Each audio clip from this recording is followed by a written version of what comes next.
Bueno, buenas tardes. Hoy teníamos, como lo habíamos anunciado en nuestro último encuentro, la última de nuestras reuniones para el semestre, para el cuatrimestre, y con esto concluiría nuestro curso de teoría política. En esta oportunidad, las invito a reflexionar sobre la ciudadanía democrática. La ciudadanía general y específicamente la ciudadanía democrática. Y acá la primera cosa que se me ocurre preguntar es por qué deberíamos hablar de la ciudadanía, por qué nos debería importar entender sobre esta cuestión, sobre esta categoría. ¿Qué opinan ustedes? Porque es nuestro rol también, nos compete, porque somos ciudadanos. Es lo que nos atañe. Está bien, ¿no? Nos preocupa la ciudadanía porque somos ciudadanos y ciudadanas, ciudadanas y ciudadanos. Pero para poder gozar de... perdón. No, dale. Me llega mal la señal que para poder gozar de esos derechos y gozar de una ciudadanía, gozar de una democracia, tenemos que conocer nuestros derechos, cuáles son nuestras obligaciones, y esas cuestiones forman parte de la ciudadanía. Lo entiendo desde ese lugar. Exactamente, y eso nos remite a entender un nivel político específico en el cual nos constituimos como ciudadanos, ¿no? Nos constituimos como ciudadanos en el nivel específico de la política en sentido estricto, en el nivel del Estado-Nación. Vamos a ver, así muy a trazo grueso, que hay concepciones de la ciudadanía que van un poco más allá, como la ciudadanía cosmopolita, pero en principio la vamos a predicar como una categoría que nos constituye como un sujetos políticos al interior del Estado-Nación. Y dentro de ese Estado tenemos que la ciudadanía, ¿cómo podríamos definirla? En sentido muy básico, muy elemental. ¿Cómo, pregunto, ¿no?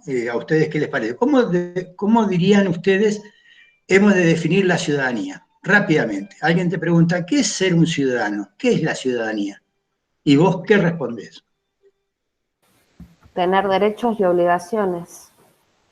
Por ejemplo, para con el Estado. Tener derechos y obligaciones al ser miembros, o lo que nos permite ser miembros plenos de un Estado, de una comunidad política. En sentido estricto, la ciudadanía alude al goce, como bien dijiste vos y alguna compañera antes, al goce de derechos, pero también de responsabilidades, de obligaciones. Y eso nos convierte en ciudadanos, en miembros de una comunidad política. Y acá el gran reconocedor de estos derechos, ¿quién es? Es ese actor en el que decíamos, predicábamos la ciudadanía, el nivel, ¿no? El nivel político. ¿Quién es el gran reconocedor de los derechos? El Estado. De la ciudadanía. El Estado. Y es el que te asigna las responsabilidades como obligaciones. Luego entonces tenemos que el Estado es el gran reconocedor de los derechos y obligaciones que hacen a una persona de un estatus jurídico legal y que le permiten sentirse, no solo sentirse, ser miembro más o menos pleno de esa comunidad organizada. Todos sabemos que los derechos son un conjunto de derechos, ¿no es cierto? Sabemos los básicos, cuáles son las dos generaciones básicas de derecho, por decirlo de alguna manera, para ordenarlo heurísticamente, pero cuáles son los grupos de derechos básicos que ustedes conocen, constituyen la ciudadanía moderna. Los derechos civiles, sociales, culturales y políticos. La secuencia a la que yo hacía referencia la señaló un autor británico, Thomas Hamper Marshall, T.H. Marshall, en unas conferencias de 1949 que luego se tradujeron en un libro, junto con Bottomore, que se llama Ciudadanía y Clase Social. Y en ese librito trata de dar cuenta de la evolución de la ciudadanía en Gran Bretaña y por alguna razón tuvo mucho éxito esa periodización, aunque la tenemos que entender con matices. Esa periodización dice que en la historia moderna los derechos de la ciudadanía democrática se fueron constituyendo por agregación de, primero, derechos civiles y políticos, sería la primera generación de derechos que menciona Marshall para Inglaterra, pero que más o menos puede ser expandible a otras unidades políticas. Y en la segunda generación son los derechos económicos, sociales y culturales. Por comodidad decimos los derechos sociales, pero son económicos, sociales y culturales, advirtiendo que lo de cultural refiere a solamente el estar en condiciones de poder gozar de la cultura de la que es capaz de proporcionar la sociedad de la que uno es miembro. Se van a distinguir de la reivindicación de los derechos multiculturales que se van a producir a posteriori en la década del 70 en adelante del siglo pasado. Así que volvemos. Conocemos ese trípode de derechos básicos, civiles, políticos y sociales, pero también debemos aceptar que esos derechos se complementan con otra generación de derechos que vinieron a posteriori. Por ejemplo, los derechos civiles y políticos se fueron conquistando a lo largo del siglo XIX, con matices según los países, según las regiones del globo y demás. Los derechos sociales, pero básicamente se los identifica con la instauración del Estado liberal clásico. Ciertamente que la ciudadanía en aquel entonces era muy restringida y luego se fue ampliando.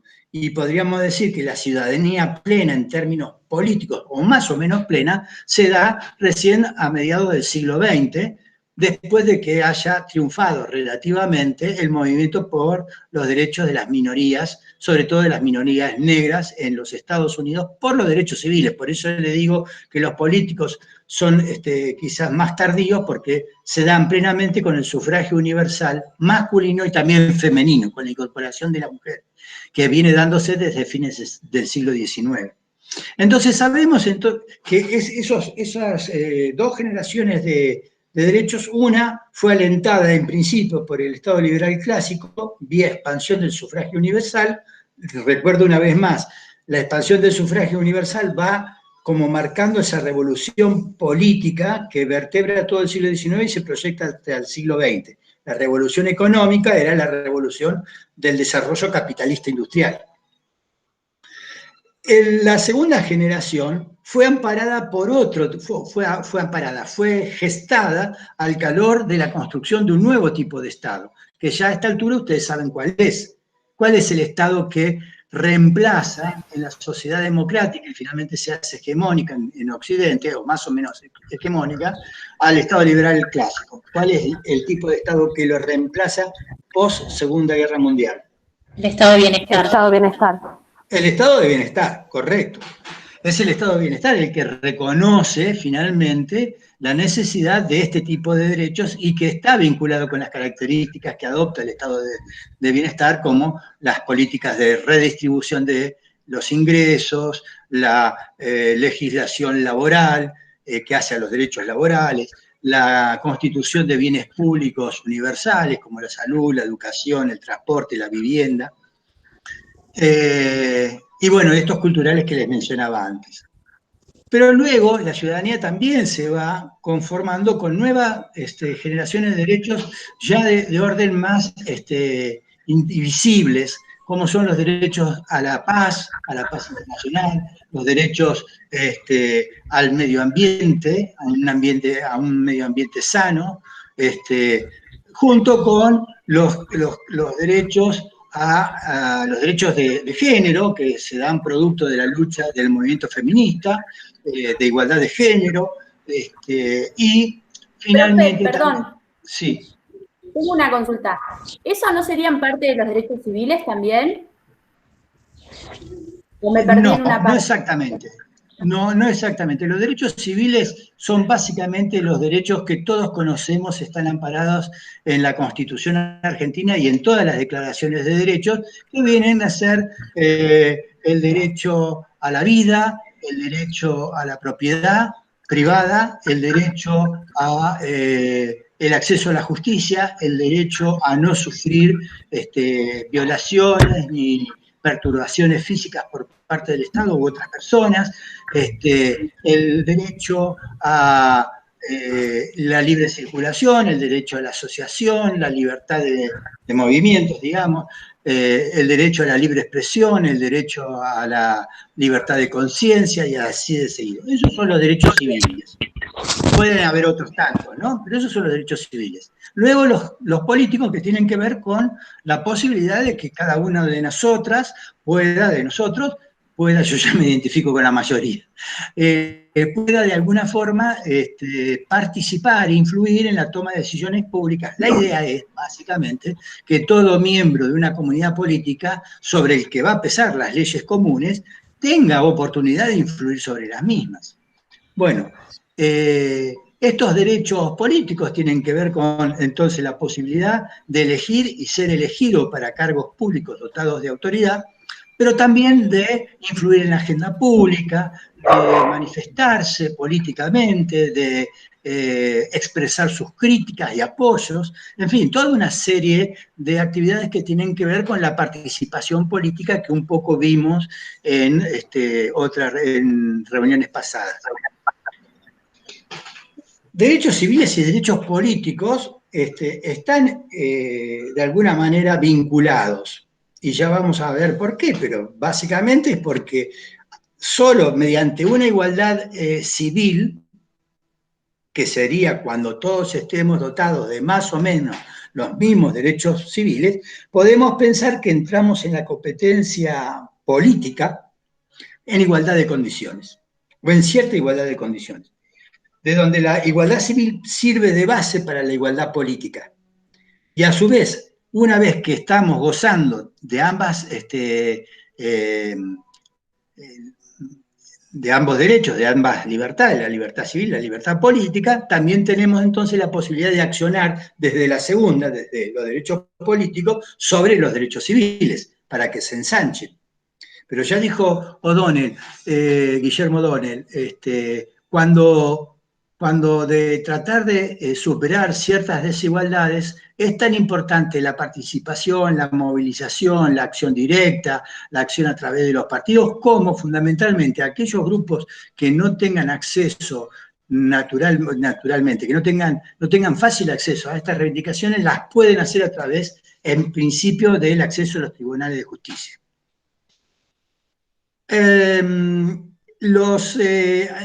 Posterior a estos derechos que yo digo colectivos, se dice en la literatura, colectivos e indivisibles, como los derechos mencionados al medio ambiente, los feministas, los vinculados con el derecho a la paz, vienen los derechos multiculturales, objeto de un cambio en las agendas de las ciudadanías en el mundo desarrollado y también producto de los crecientes movimientos migratorios que ya se estaban dando desde la década del 60 y del 70, en esa oportunidad promovidos por la propia Europa, que requería de manos para la reconstrucción, para terminar la reconstrucción de la Segunda Guerra Mundial, pero más bien después se convirtieron en un problema, y toda la inmigración de los 70, de los 80 en adelante, es una inmigración que viene a asaltar la fortaleza, lo que ellos creían el paraíso prometido de una vida mejor. Mucha gente expulsada de sus países de orígenes por las luchas civiles, desplazamientos forzosos, claro está, o deterioro medioambiental, las dos causas fundamentales porque emigra la gente, o lo paupérrimo del desempeño económico de sus propios países. Todo el norte del África, el llamado Magreb, de África del Norte, fue una de las principales zonas de emisión, después se sumó a África Central, y también Medio Oriente, ¿no? Con la permanente conflictividad, ahora lo más reciente, la conflictividad de la guerra civil en Siria, que expulsó millones de ciudadanos sirios hacia Europa.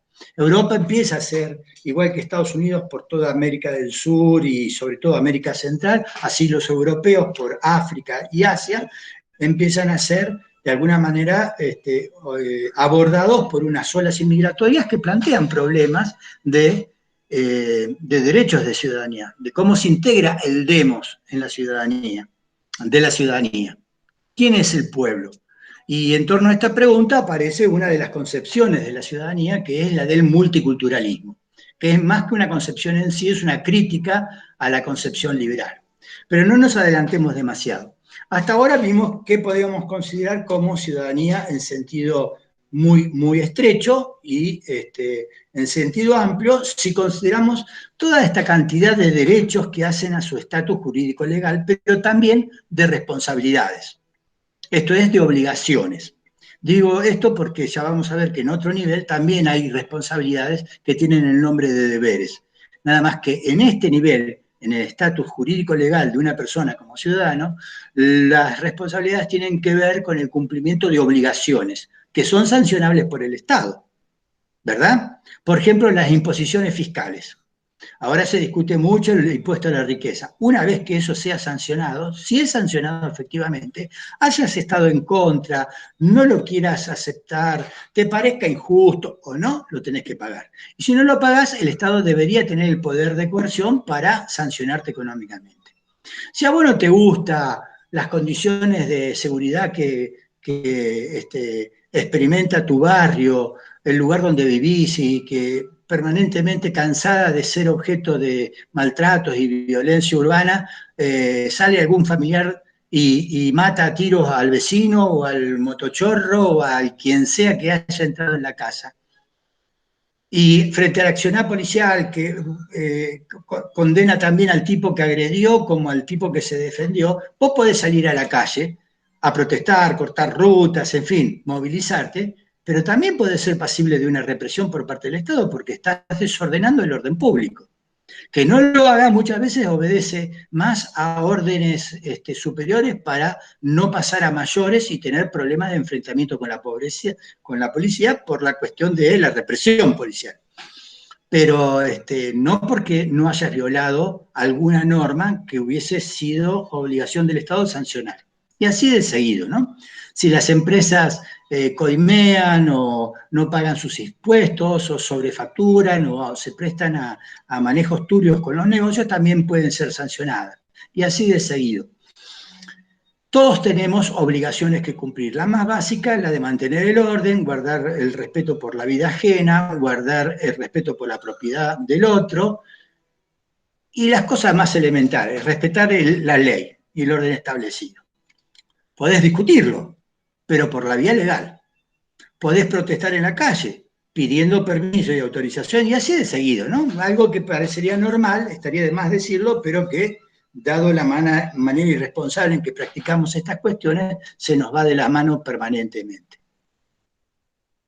Bueno, estaba con este tema de los derechos civiles y los derechos políticos, ¿o me fui de tema? ¿Sí o no? Multiculturalismo fue lo último, profe. Ah, bueno, bien. Y ahora venía el tema de que frente a estos derechos que se entienden como individuales, entiéndase, vos cuando reclamás por derechos laborales, aunque son colectivos, los reclamás en tanto sujeto individual. Los derechos civiles igual, los derechos políticos del mismo modo. En cambio, los derechos multiculturales o los derechos que se reclaman por grupos, por colectivos, como grupos y no como individuos, esos derechos son atinentes a grupos, y esto plantea una tensión entre derechos individuales y derechos de grupo. ¿Hasta cuántos derechos de grupo, en términos de qué criterio, estos derechos de grupo han de ser, reconocidos y respetados? Por ejemplo, derechos multiculturales son los étnico-lingüísticos, comunidades que quieren preservar su propia cultura, porque haya sido una minoría que ha quedado concentrada dentro de la conformación de un Estado mayor, por ejemplo, los pueblos originarios, que reclaman poder en la currícula escolar introducir su propia historia, su propio idioma, su propia religión, etcétera, etcétera. Así sean inmigrantes, personas que vienen de afuera buscando refugio y residir permanentemente en el país. Bueno, cuando se les otorga los derechos de ciudadanía, si se les otorga, entran en condición de igualdad con el resto de las personas. Pero resulta que estas personas pueden tener una visión muy fuerte, una concepción muy fuerte de lo que es su vida cultural. Y en ese sentido, querer hacerla valer y que sea reconocida para una plena integración a la comunidad. De otra manera, se verían, de alguna forma, se autopercibirían como degradados, discriminados, puestos en situación de desventaja. Por lo general tienen que ver con el derecho a que se enseñe su propio idioma, de que los documentos públicos puedan ser también escritos en su propio idioma, que se les respeten sus costumbres y tradiciones vinculadas con la vestimenta, con la religión y con ciertas prácticas culturales que a veces nos ponen en situaciones muy difíciles para aceptarlas. Como por ejemplo, adelanto una crítica como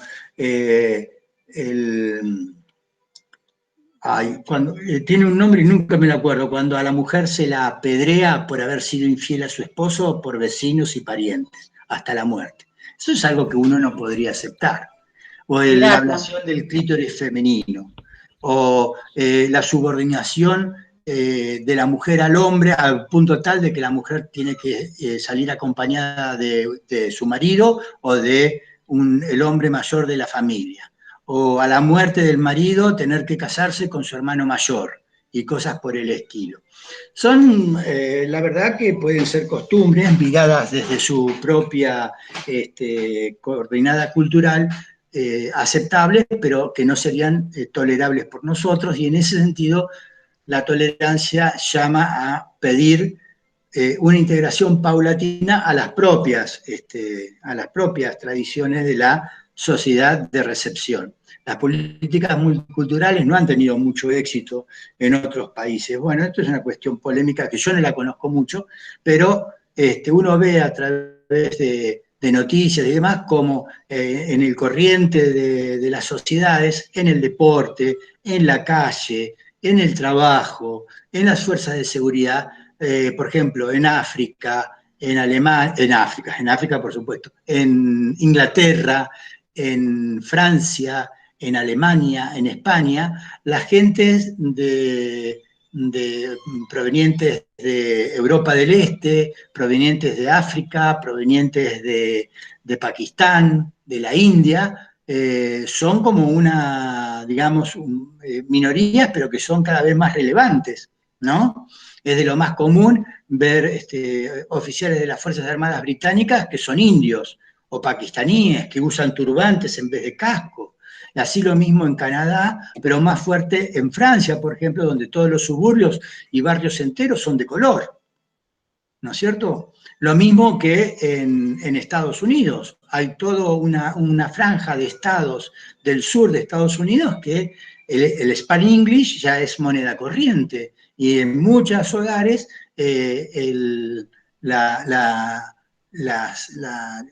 la primer lengua materna es la más hablada, y hay una resistencia, sobre todo de las primeras generaciones, a hablar la lengua del anglosajona, la lengua del inglés. Bueno, esto presenta una multiplicidad de problemas que plantean los modos en que se puede pensar el pluralismo en las sociedades contemporáneas. Pero nos vamos un poco más allá de lo que yo hubiese querido en este tramo de la charla. Yo quería compartir con ustedes un triple análisis de la ciudadanía. Primero, ya lo mencionamos, como sujeto de un cierto estatus jurídico legal, ¿no? La ciudadanía implica gozar de derechos, pero también cumplir con ciertas responsabilidades. Y estas cosas están tan entrelazadas, son tan recurrentes entre sí, derechos y obligaciones, que uno podría decir, no existen derechos sin responsabilidades, aunque desde cierta política, sobre todo progresista, se ha pensado que primero están los derechos y después las responsabilidades, y ambas ponerse a plantear qué es lo primero es un poco como el cuento del huevo y la gallina. Lo importante es que están entrelazadas y vinculadas íntimamente. Voy a darte un ejemplo. Te dije antes que el gran reconocedor de los derechos de ciudadanía, ¿quién era? Marshall. El Estado. El Estado, perfecto. Pero hay un segundo reconocimiento, quizás tan importante como el primero, pero no tan visible porque es intersticial a nivel de la ciudadanía misma. Es al interior de la ciudadanía. ¿Cómo nos reconocemos entre nosotros? ¿Nos reconocemos como ciudadanos y como ciudadanos plenos en igualdad de condiciones o no? ¿Practicamos el pluralismo y la tolerancia o no? ¿Tendemos a resolver nuestras diferencias con aquellos que nos desagradan o con los que tenemos algún problema mediante la violencia en vez de recurrir a las leyes, a la justicia, a las fuerzas de seguridad? Bien, esto es lo que nos permite decir que tus derechos son mis responsabilidades, en el sentido de que yo debo respetar tus derechos, así como si el Estado los viola, yo ponerme de tu lado y juntos clamar por ese avasallamiento de los derechos. E inversamente, mis derechos son tus responsabilidades. Entonces depende de un doble reconocimiento, la ciudadanía, entre el sujeto y el Estado, pero también entre los propios sujetos que conforman la sociedad o la comunidad política. Nosotros debemos estar comprometidos con eso. Y muchas veces ese compromiso falla cuando nosotros hemos visto frente a conflictos por la tenencia de tierras, por el uso de los servicios públicos, por costumbres, por el tipo de economía que se practica, debates en torno a por qué nosotros, los argentinos, tenemos que sufrir este avasallamiento de nuestros derechos por personas que también tienen derechos. Solamente por el lugar de residencia o el color de piel o la creencia religiosa o la procedencia de donde vengan, es que se realizan ese tipo de discriminaciones por ciudadanos que se dicen ciudadanos de una sociedad democrática.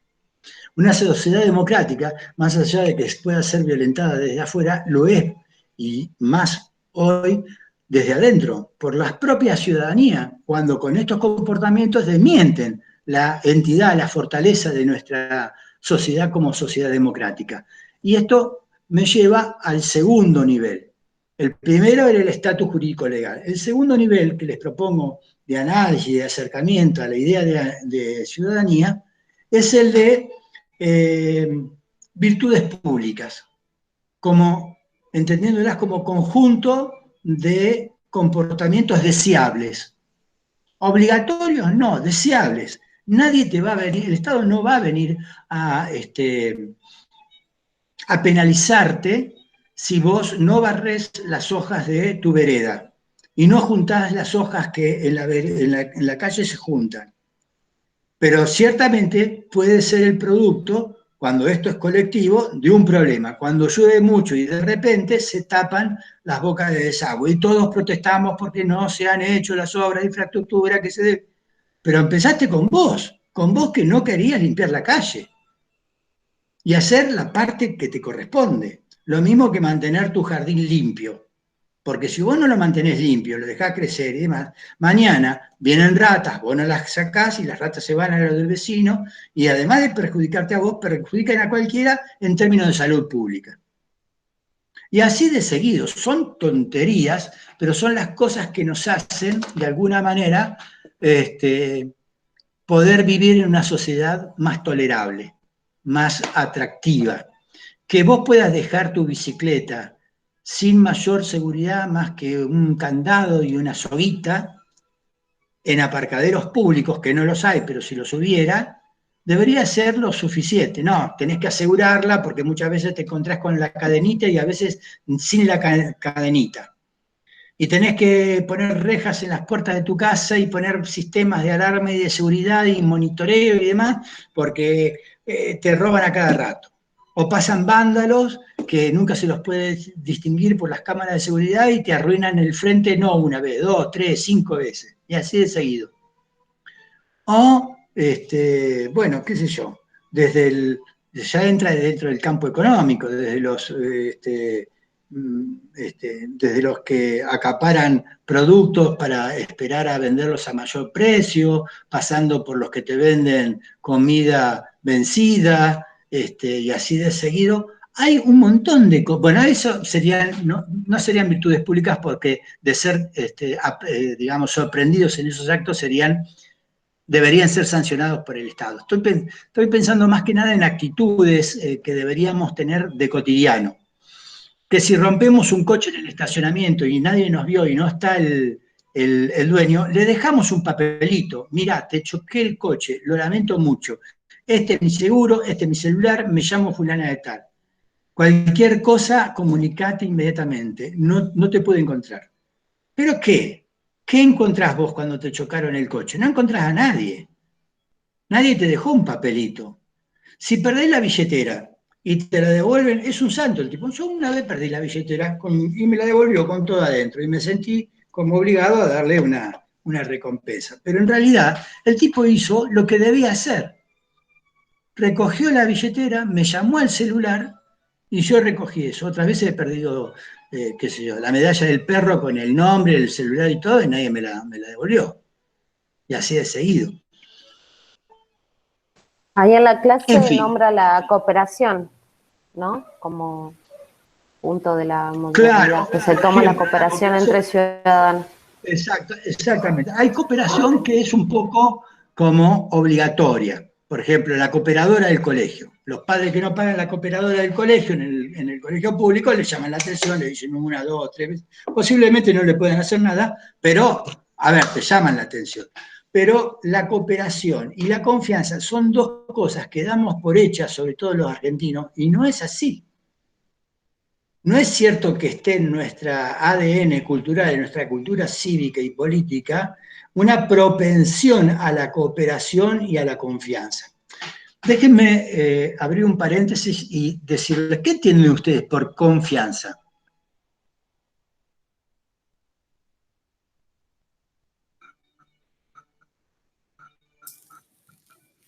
Se quedaron todas mudas. Nada, me van a decir que no le tienen confianza a nadie. Creer No, en el depositar otro. siempre, claro, confiar en el otro, ¿Cómo? una tarea o un cuidado.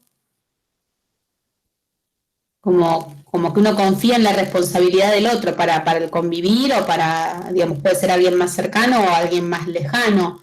¿Qué objetivo tiene la confianza? O depositar expectativas Muy que general. pretende que el otro las cumpla.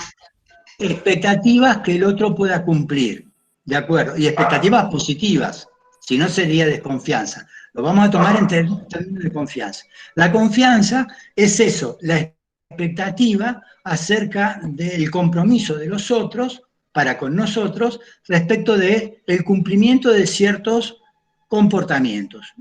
Ahora, para tener confianza se necesita tiempo a lo largo del cual ambas partes van confirmando, ¿no es cierto?, ese compromiso en la realización de las expectativas previstas.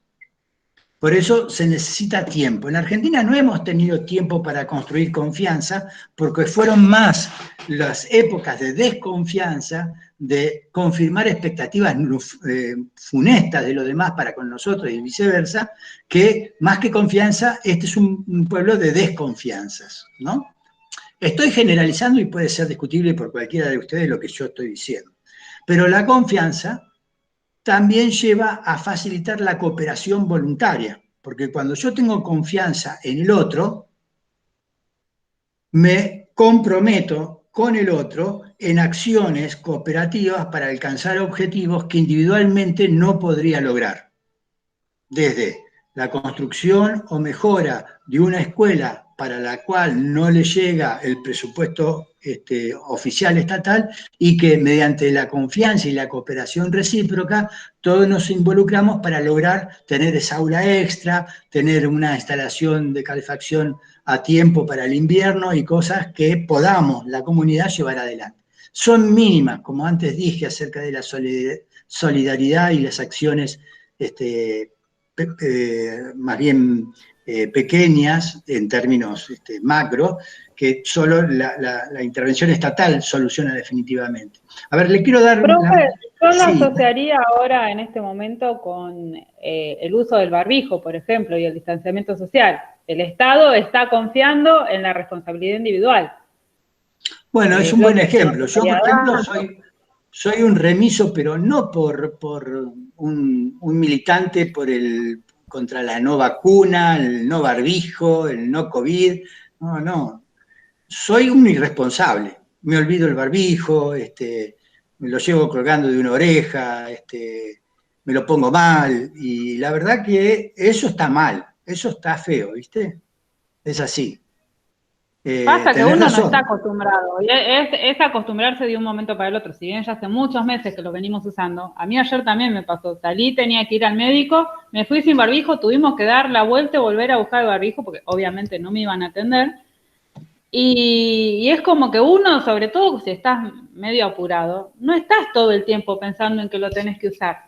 Y menos ahora que hace calor y que es incómodo, quizás en el invierno como que lo teníamos más incorporado. Ahora nos vamos relajando, que por el calor, porque me molesta, porque lo que sea, porque se empiezan a flexibilizar las cosas, que se empiezan a abrir ciertos lugares.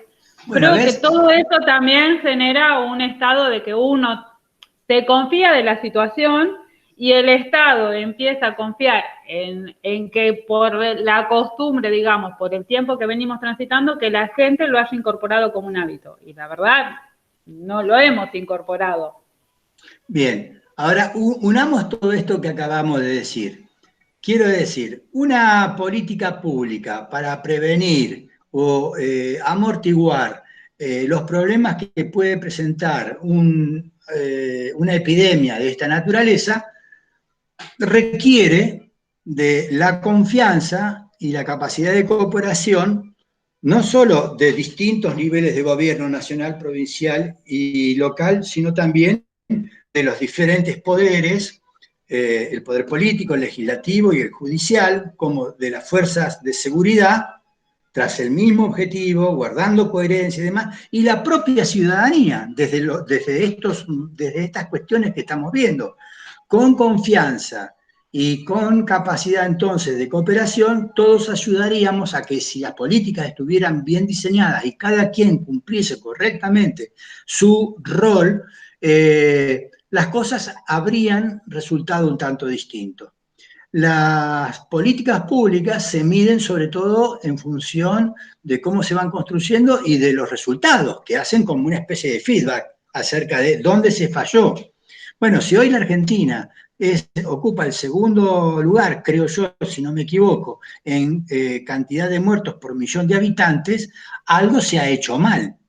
Si por la pandemia nosotros no podemos exactamente ponderar la performance económica de esta administración, podemos darnos cuenta a través de la política económica comparada con otros países, cómo lo prolongado del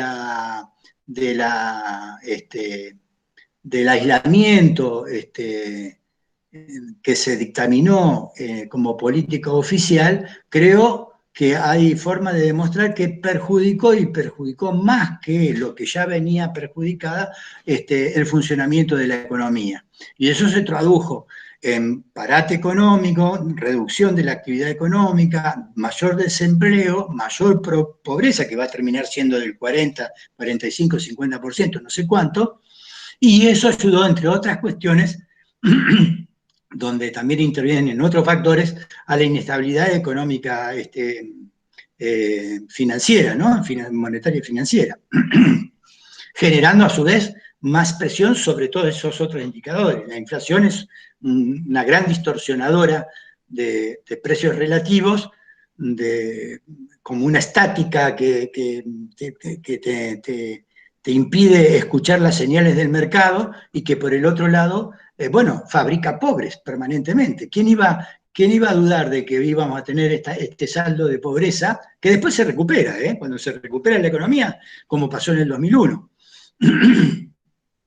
Pero mientras tanto, cada vez que vos tenés una economía con una inflación de 2 dígitos, todos los meses estás creando pobres. Los podés mantener con planes sociales, pero eso genera nuevamente todo un circuito de dificultades.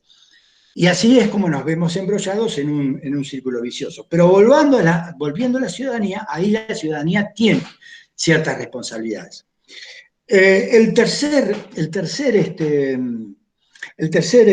nivel que les propongo para pensar la ciudadanía es el de la identidad. La ciudadanía comporta una identidad.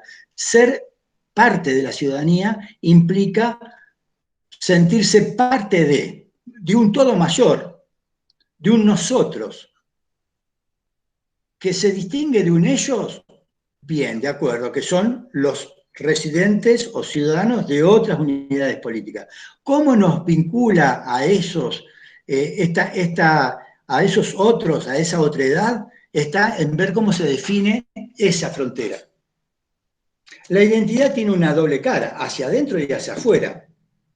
¿Cómo marcamos? ¿Qué implicancia tiene esa identidad cívico hacia adentro? ¿Qué buscamos? ¿Una uniformidad o respetaremos el ser parte de una comunidad diversa? ¿Y diversa hasta dónde? ¿Vamos a aceptar diversas religiones? Sí. ¿Vamos a aceptar diversas test en no discriminar por cuestiones de raza, género, estilo de vida? Sí. Bueno, ¿hasta dónde vamos a aceptar esa diversidad? Cuando se trata de concepciones de relación entre hombre y mujer, ¿vamos a aceptar una subordinación cultural de una mujer a un hombre porque así lo dice su propia cultura a la cual quieren seguir perteneciendo? Y vamos a tener que negociarlo, porque con el tiempo eso tendrá que ser, digamos, transformado. No porque apliquemos una especie de etnocentrismo, sino porque nuestros valores como comunidad tampoco es que vayan a tener que resultar ser rifados de la noche a la mañana. En todo caso, se pueden ir reformulando. Pero sabemos que la igualdad de género es un paso adelante y no un paso atrás. Lo mismo de otras prácticas que podrían ser, desde nuestro punto de vista, aberrantes, sería un paso adelante que se dejaran de realizar, y así de seguido.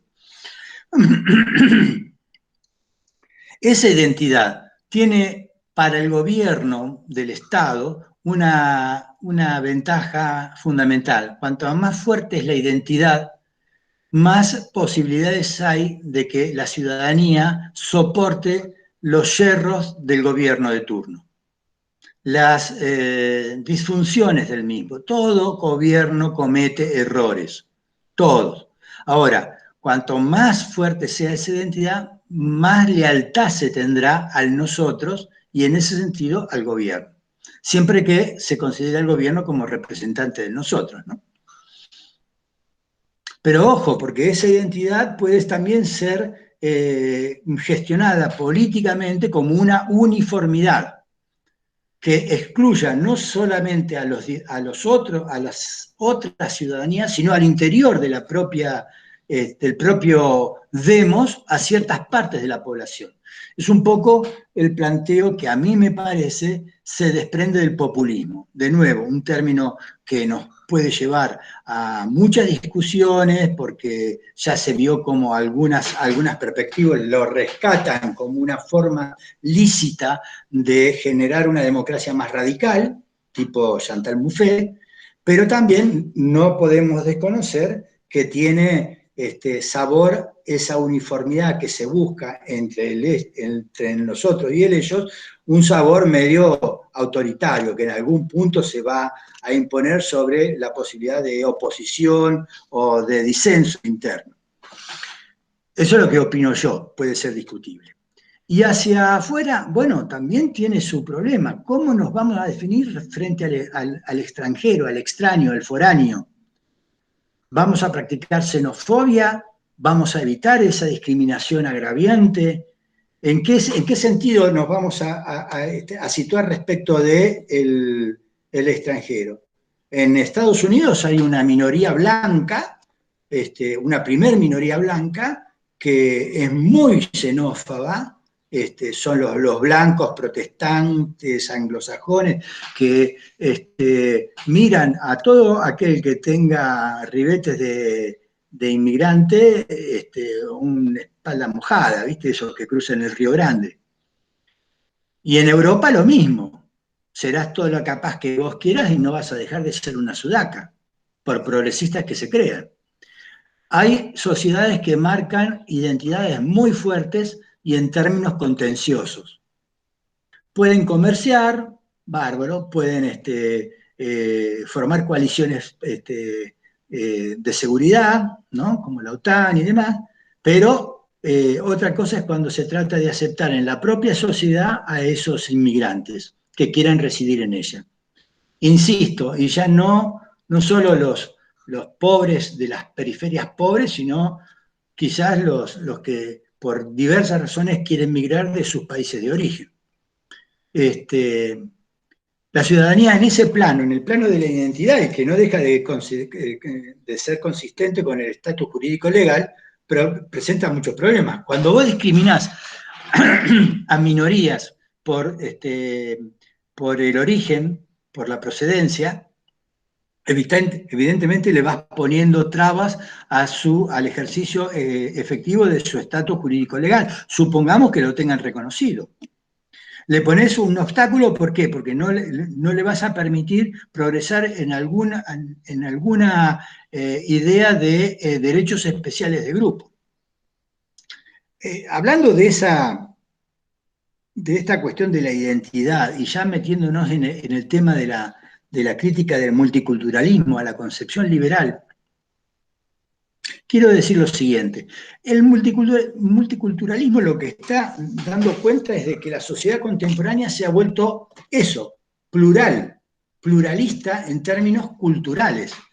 Hoy las sociedades son multiculturales, en mayor o menor medida, y lo van a seguir siendo, pese a que nacen con fervor nuevos movimientos nacionalistas. Lo cierto es que las sociedades ya son multiculturales. Y el problema es esa multiculturalidad, ¿cómo se procesa? Los multiculturalistas, a nivel de filosofía política, le critican al liberalismo haber predicado una ciudadanía universalista, etnocéntrica, que pretendió una integración por asimilación. Esto es, o te conformás a nuestra historia, a nuestro idioma, a nuestras costumbres, a nuestras prácticas, y un momento, estoy en clase. No se sabe, es mi novia, sabe que en este momento estoy, y la tipa me llama. ¿Qué cosa? Bueno, disculpen.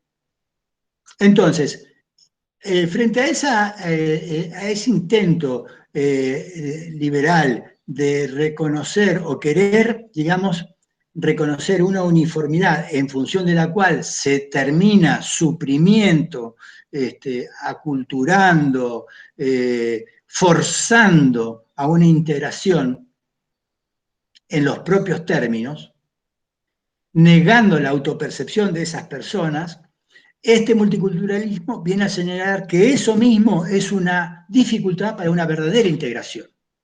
¿Y qué responden? Responden que el liberalismo se ha montado una idea heredera del racionalismo, esa idea universal de igualdad de todos respecto de todo, y que piensa un individuo, un yo individual, independiente de sus compromisos, de sus tradiciones, de sus características más básicas vinculadas a lo identitario. O en todo caso acepta una doble identidad. La identidad pública, que es la que reclama el estatus jurídico legal, y la identidad privada, en la cual el individuo puede profesar su religión, sus creencias, sus prácticas, como mejor prefiera, siempre y cuando no altere los derechos de los demás o el orden público. Bueno, contra esa idea de un yo descontextuado, que por supuesto los liberales no aceptan, el multiculturalismo arremete con la idea de un yo situado.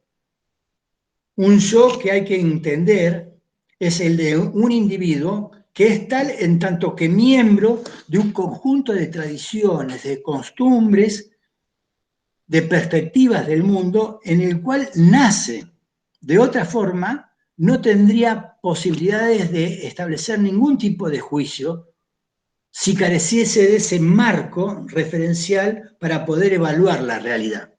Ese yo descontextuado de los liberales es un producto meramente racional. El yo contextuado de los multiculturalistas, sostienen esto, es la visión más realista. Y evidentemente, si un individuo migra de un país de origen a un país de recepción, se le tiene que admitir reconociéndolo en su autopercepción, tal como él se percibe a sí mismo. De otra manera, se lo estará agraviando, pero agraviando de una manera que le estaría obligando a olvidarse de sí mismo, cosa que es imposible. Y con esto lo que harían es agravar una situación ya de por sí traumática, como es la del traslado, la de inserción en una sociedad mayoritaria, y avalaría actos de discriminación, de intolerancia, de xenofobia, en fin.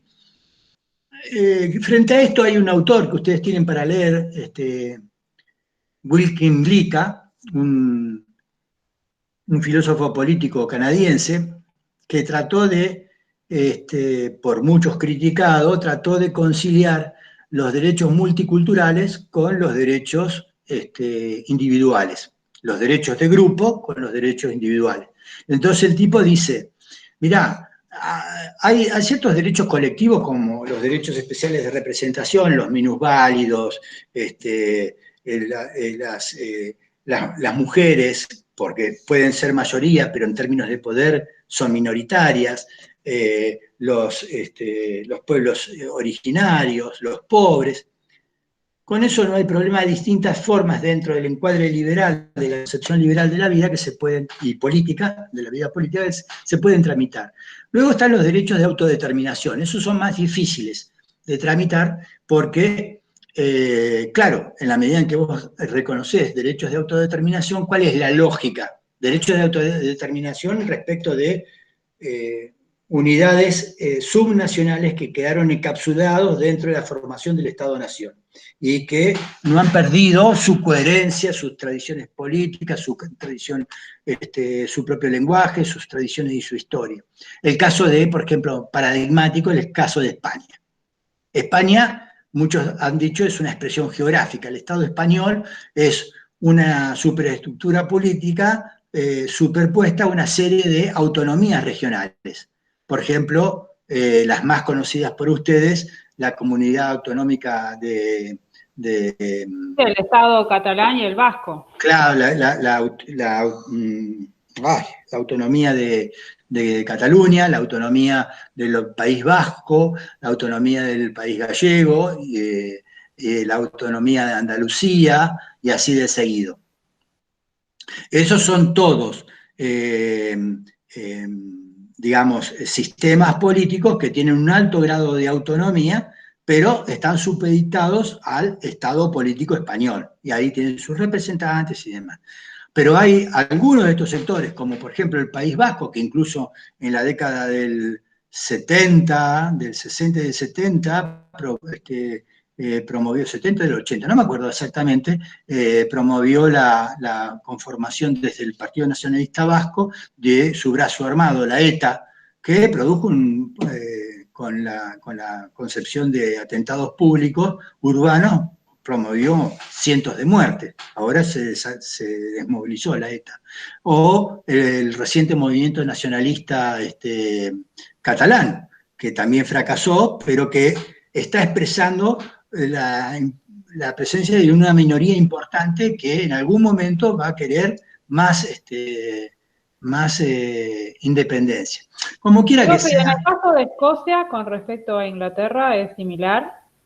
No, sí hay un partido nacionalista, pero ya es más difícil, ¿no? Porque Escocia tiene ya prácticamente su propio gobierno y demás.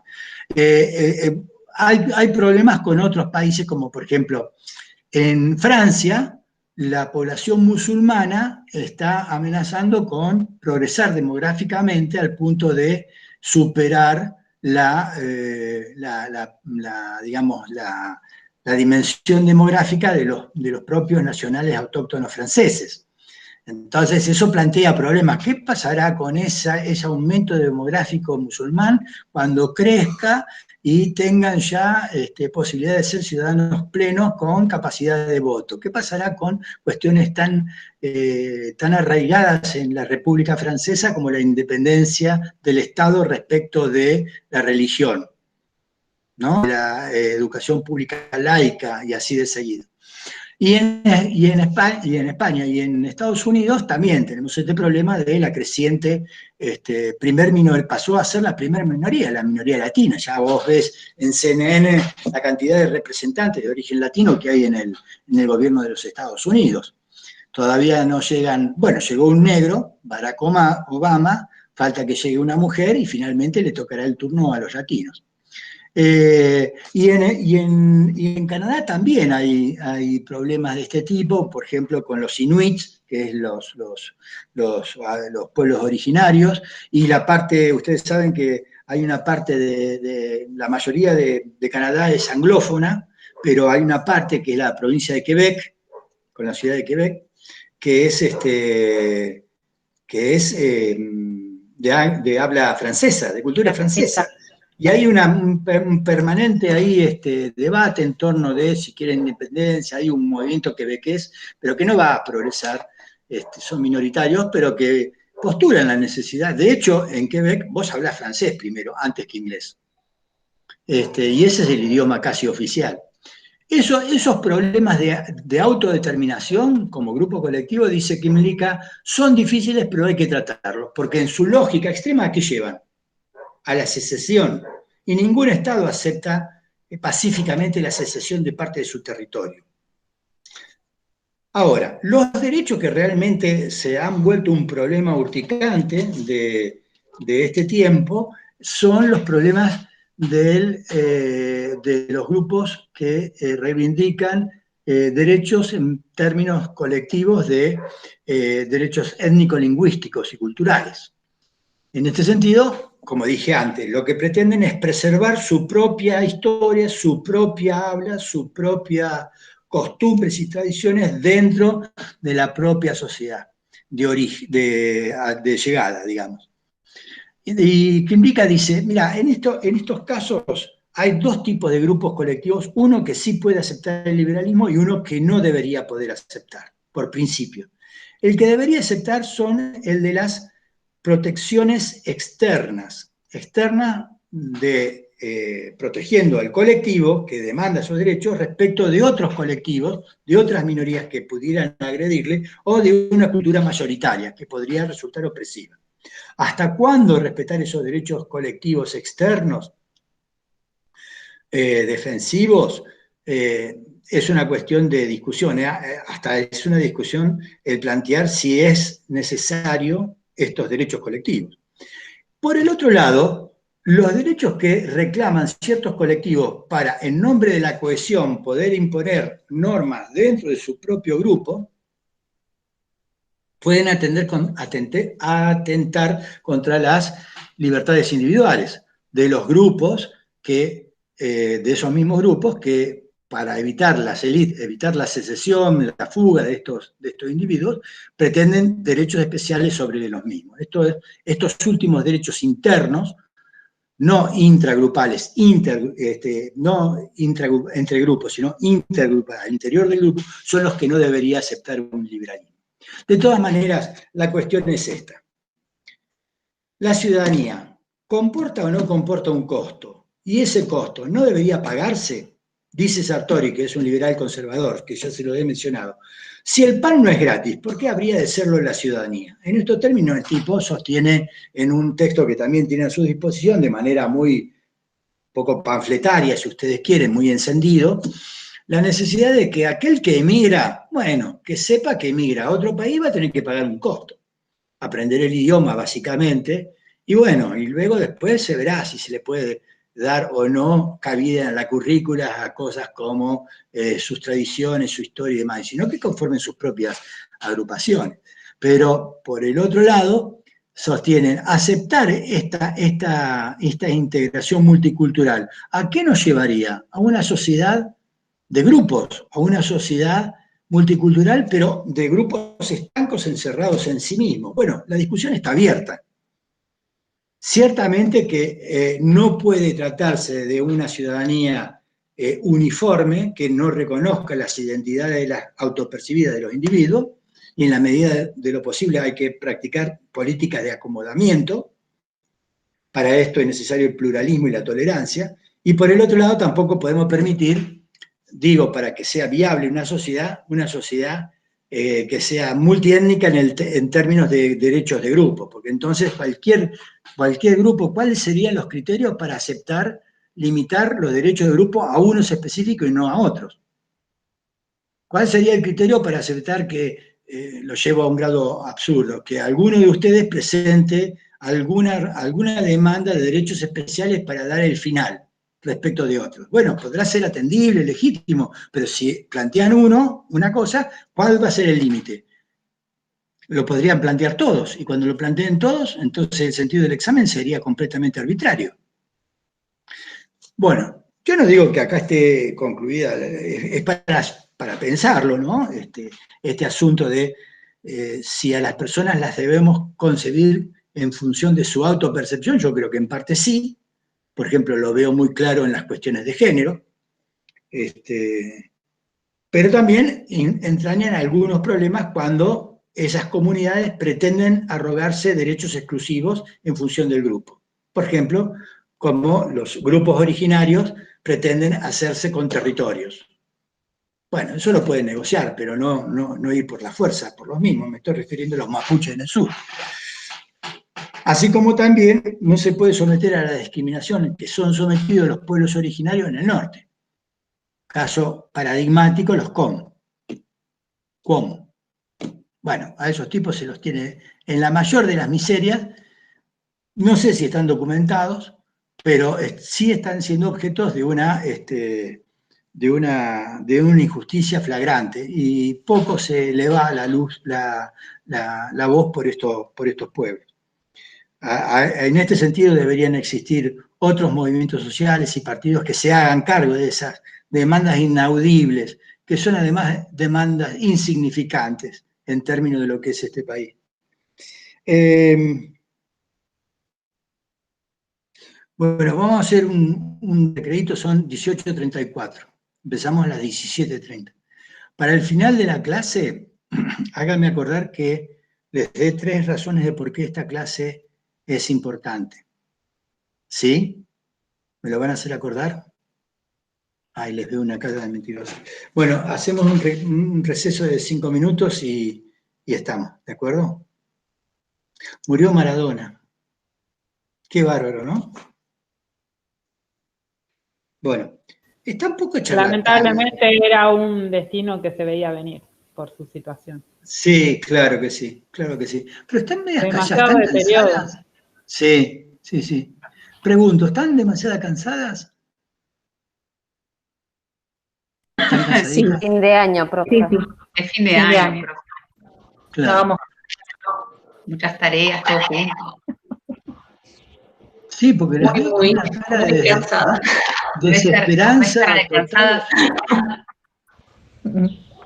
Bueno, entonces la segunda parte va a ser a partir de preguntas. Yo les pregunto y ustedes van en base a lo que ya hemos visto, van a acertar a responder como pueden las mismas, y entre todos vamos a ir discutiendo si nos gustan o no nos gustan las concepciones que de la ciudadanía podemos llegar a entender que hay.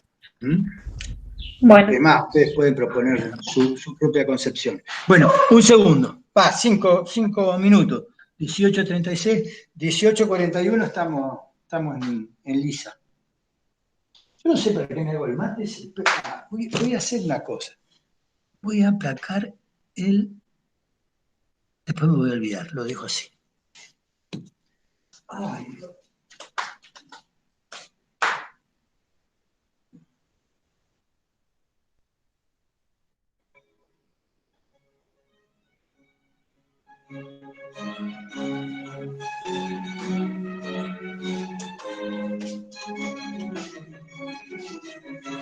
Veladas paquetas.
Bueno, se vuelven a hacer presentes. Silvia Gutiérrez o Bárbara, ¿estás ahí? ¿Se escucha la música de fondo? Sí. Sí, se escucha la música de fondo. ¿Se escucha? Sí, se Sí, escucha. se escucha. Pero sobre la voz, No. No. ¿le molesta a alguien que la deje? No. Ahí. No, la bajo un poquito.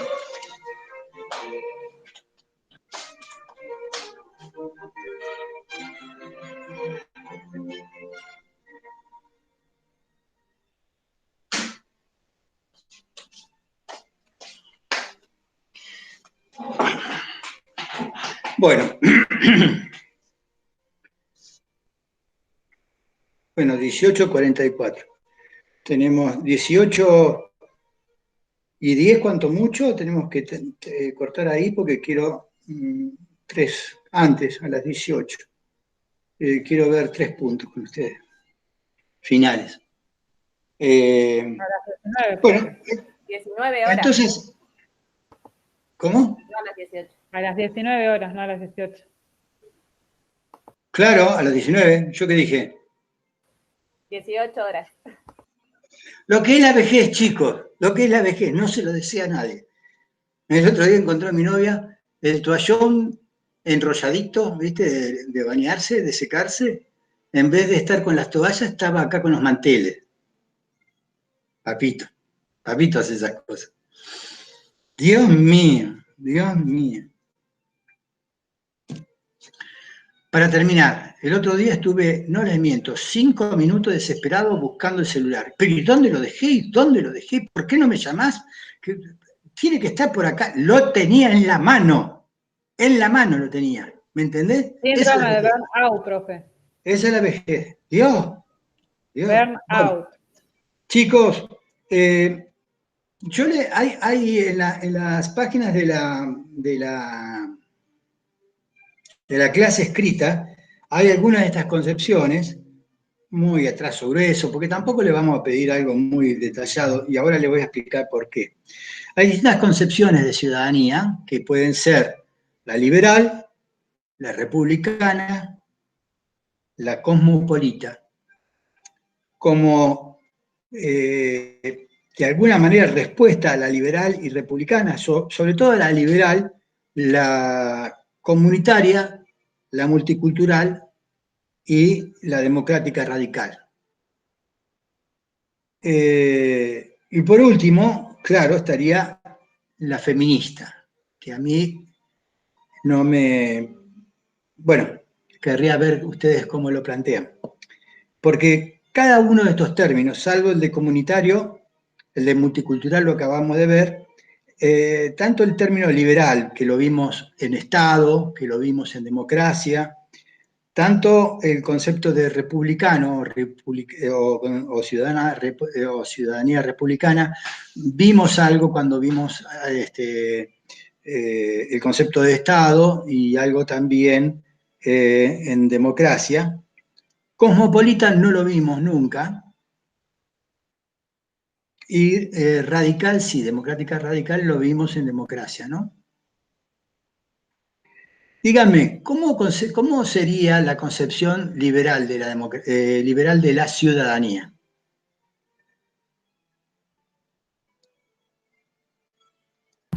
Que preserva las Una libertades ciudadanía de individuales. derecho. Y por lo que... A ver, Ayelen. Por lo que estuvimos viendo anteriormente, entiendo. ¿Se escucha? Sí.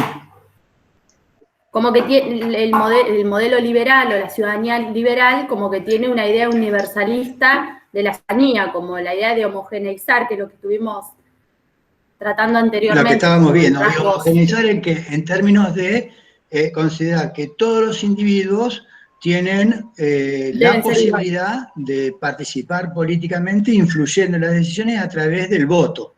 La ciudadanía liberal es una ciudadanía básicamente electoral. Si ustedes quieren una mínima concepción de ciudadanía. ¿Por qué?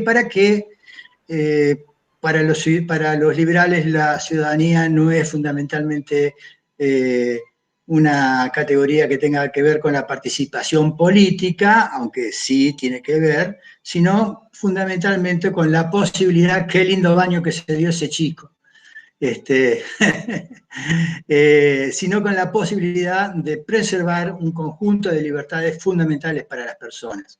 Quizás me estoy haciendo eco más de las críticas que de lo que proponen los propios liberales, porque los propios liberales no dicen que las personas se tengan que desentender de la política, porque de hecho creen que la política hay que mantenerla bajo control, tiene que existir una sociedad civil fuerte que le ponga límites al Estado y que tiene que haber una opinión pública atenta a la marcha de los negocios públicos. Así que, por un lado, no es que sea apolítica, pero sí es cierto que encuentra mejor entendida la ciudadanía en tanto de conjunto de derechos individuales que le preserven a los ciudadanos de la posibilidad de un Estado autoritario. A esa concepción liberal, por supuesto, que para el tiempo en que fue formulada era una concepción bien patriarcal. Las mujeres prácticamente no tenían participación política. Dijimos que si hubo algún antecedente por parte de mujeres reclamando esta inclusión, como Wollstonecraft en el siglo XVIII, no tuvo lugar, y ya un hombre muy, muy central al liberalismo político como John Stuart Mill abogó por el sufragio femenino y tampoco tuvo mayor eco. El sufragio universal, con la inclusión de la mujer, se viene aceptando paulatinamente desde fines del siglo XIX en algunos países de Europa Occidental, hasta ser incluido finalmente en la Argentina en 1947 para finalmente efectivizar el voto femenino en el 1951. Las primeras elecciones en que votaron las mujeres fue en 1951. Y, por ejemplo, para dar un dato de los más raros, es que en Suiza las mujeres recién votaron en la década del 70, de 1970 a 71. Así que se podría decir que la democracia más plena en términos de derechos electorales masivos, universales, es más bien tardía. Pero con esas notas distintivas que ustedes pueden sacar de la democracia, de las teorías de la democracia y sobre todo de la teoría del Estado, ya tienen una idea de la concepción que de la ciudadanía tiene el liberalismo. Entonces, son individuos rodeados de derechos especiales en el sentido de derechos especialmente dirigidos a mantener su libertad y autonomía.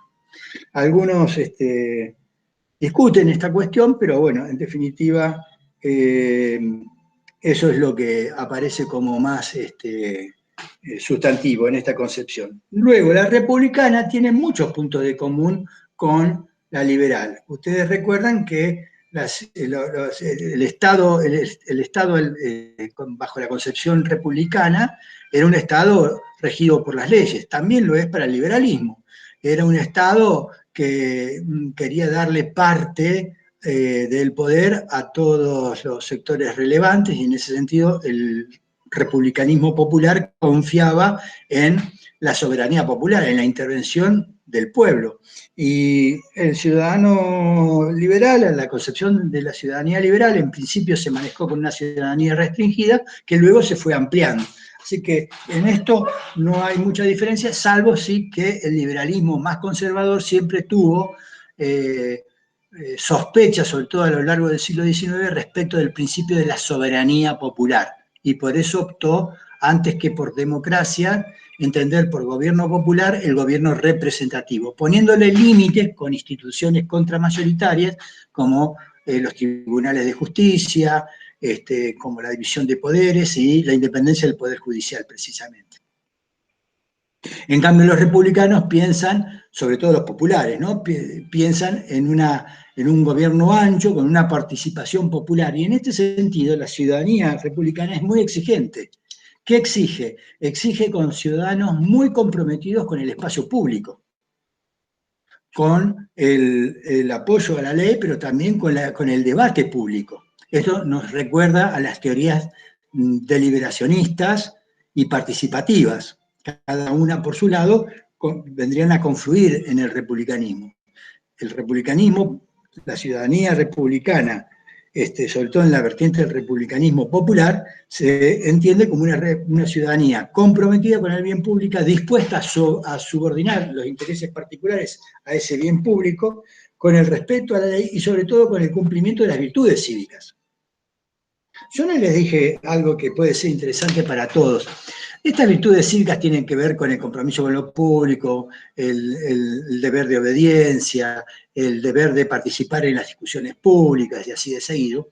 Pero las 4 virtudes clásicas, que se llamaban virtudes cardinales porque servían para, estoy hablando por clásico, la época griega, ¿no? Las 4 virtudes se llamaban cardinales porque serían, digamos, los 4 puntos que nos orientarían, las 4 virtudes que nos orientarían para arreglar nuestros comportamientos en el mundo moral de las personas, ¿no? De la comunidad. Y estas 4 eran la prudencia, el saber anticipar las consecuencias de nuestras actuales conductas y en función de eso actuar o no actuar, o cómo actuar. La templanza, que era la moderación en todo sentido, empezó siendo la moderación en el comer y en el beber, pero se extendió a todo tipo de comportamiento. La moderación tratando de evitar los extremos, muy vinculado a la prudencia.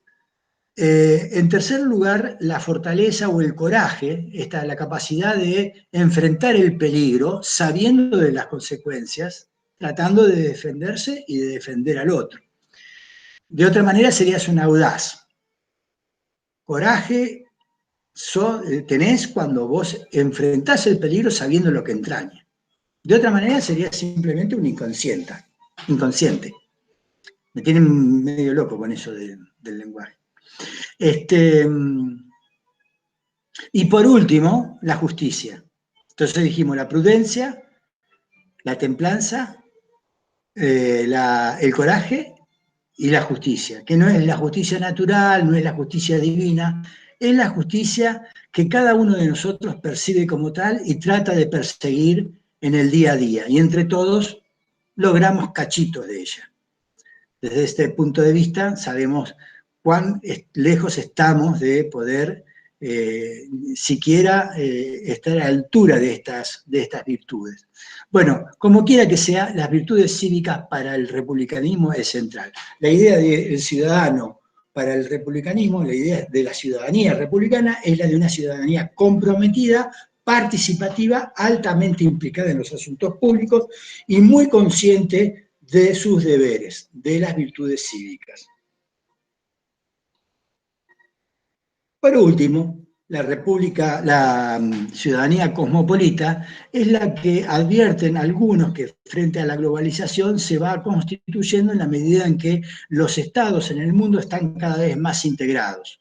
Esto parece un discurso que está medio a contramano de lo que está ocurriendo hoy, donde tenemos efervescencia de movimientos nacionalistas, que ya los mencionamos antes, en Francia, en Alemania, en Gran Bretaña, en lugares donde ya se han convertido en regímenes políticos, como por ejemplo en la Rusia de Vladimir Putin, en la Hungría de Orbán, en los Estados Unidos de Donald Trump. Vamos a ver ahora si hay un cambio con Biden, en el Brasil de Bolsonaro, en la Turquía de Erdogan creo que se pronuncia, y en otros puntos del mundo. Sin embargo, esta idea de que los ciudadanos podemos ser ciudadanos de un Estado y no por ello renegar de la ciudadanía a nivel global. Al fin y al cabo, ¿qué nos separa o qué nos hace distintos a cada una de nosotras, de nosotros, respecto del resto de la humanidad? ¿Acaso no fueron las primeras palabras de los liberales hablar de los derechos del hombre y del ciudadano, primero del hombre y luego del ciudadano, solo que luego quedaron los del ciudadano y los del hombre, recién se sancionaron en 1948 con la Carta Universal de los Derechos Humanos, continuada con una serie de cartas y declaraciones internacionales a las que se fueron obligando todos los estados, entre cuyos puntos fundamentales, insisto, está el tema de la tolerancia, que en esta cátedra medio como se discutió y se puede seguir discutiendo, pero permítanme insistir en este asunto. Sin tolerancia es imposible el diálogo, la disputa, la controversia y el poder convivir con el diferente. Es imposible. Cuando vos negás la tolerancia, estás buscando esa uniformidad tan peligrosa que ya en algún momento nos los mostraron los totalitarismos, los autoritarismos. El querer aplacar la disidencia a como dé lugar. O peor todavía, aplacarla porque en realidad amenaza a la propia comunidad. Es como que de pronto el Estado te identifica a vos como si fueras el COVID-19 y te quiere exterminar. Y yo no soy ningún virus por ser disidente. Nadie en cualquier lugar por ser disidente es un virus. Entonces, el cosmopolitismo lo que dice es que podemos ser tan patriotas y leales a nuestro propio país sin dejar de ser leales e importarnos al resto del mundo. Y en esto se basan, entre otras cosas, por entender que toda la especie humana está en el mismo barco. Y uno de los problemas que más nos está interpelando en este sentido es obviamente, el cambio climático. El deterioro del medio ambiental no lo vamos a solucionar individualmente, sino colectivamente. Y si no hay un enfrentamiento colectivo, un enfrentamiento cosmopolita de estos problemas, de este problema como de otros tantos, los refugiados ecológicos van a ser cada vez más y van a plantear un problema humanitario muy importante. ¿Cómo le vas a negar la entrada a alguien que viene huyendo de la desertificación, del hambre o de la inundación, o de que directamente sus territorios han desaparecido bajo el agua? Definitivamente, no es que vienen pero pueden volver a su lugar. ¿Qué ley de repatriación represiva podría existir? ¿Repatriarlo a dónde? ¿A una balsa en el medio del océano? Bueno, esto que parece tan lejano de la realidad, lo es porque todavía el concierto internacional está lejos de ser eso, un concierto. El orden internacional no es un orden, digamos, exclusivamente democrático. Tiene aspectos bastante lejanos a la democracia, ¿no? Recordemos que las Naciones Unidas tiene en su interior ¿qué? Un Consejo de Seguridad, donde la voz o el poder de veto lo tienen 5 potencias nada más. O sea que 5 potencias deciden qué es lo que puede andar y qué es lo que no puede andar en el mundo, con lo cual, con los vetos cruzados, prácticamente las Naciones Unidas son de las instituciones más inoperantes al día de hoy. Bueno, capaz que es muy rudo, pero las principales críticas que se le han hecho al cosmopolitismo es que mientras hay un Estado que aparece como un reconocedor de tus derechos, a nivel mundial no lo hay. No hay un Estado mundial que pueda reconocer estos derechos. Entonces, se promueve la idea de que esta es una ciudadanía que es generada o impulsada desde abajo por las propias ciudadanías, por las propias organizaciones que surgen de esa ciudadanía en la sociedad civil internacional, en las ONG de carácter internacional y así de seguido. Claro, está lejos, parece más un ideal, algo normativo, pero ¿acaso no tiene que ver esto con la frutilla del postre que no hemos mencionado? Sí, la mencionamos así de pasada. En términos de derechos de ciudadanía, que son los derechos humanos, los derechos de ciudadanía son los derechos del Estado otorgados a los ciudadanos. Y así como son otorgados, muchas veces son cancelados, porque eso es algo que olvidé decir. Los derechos se van acumulando, pero también se van perdiendo. En la Argentina hemos tenido, como a nivel internacional, ejemplos de cómo se avanzó y cómo se retrocedió en la conquista de derechos sociales, en la pérdida de los mismos, en la conquista de derechos políticos y pérdida de los mismos, y así de seguido también con los civiles. Hoy, en plenas democracias, bueno, parece que van avanzando las pérdidas antes que las ganancias. Ha caído el muro de Berlín, pero se han constatado numerosos muros invisibles que se están levantando y visibles también en el mundo entero. El muro de México, el muro de Transjordania. Estas cuestiones son candentes, ¿no? Pero digo, el cosmopolitismo, ¿acaso no tiene que ver con estos derechos del hombre? Derechos que abarcan a todas las ciudadanías del mundo y a todos aquellos que no tengan ciudadanía, a todos por ser miembros de la especie humana.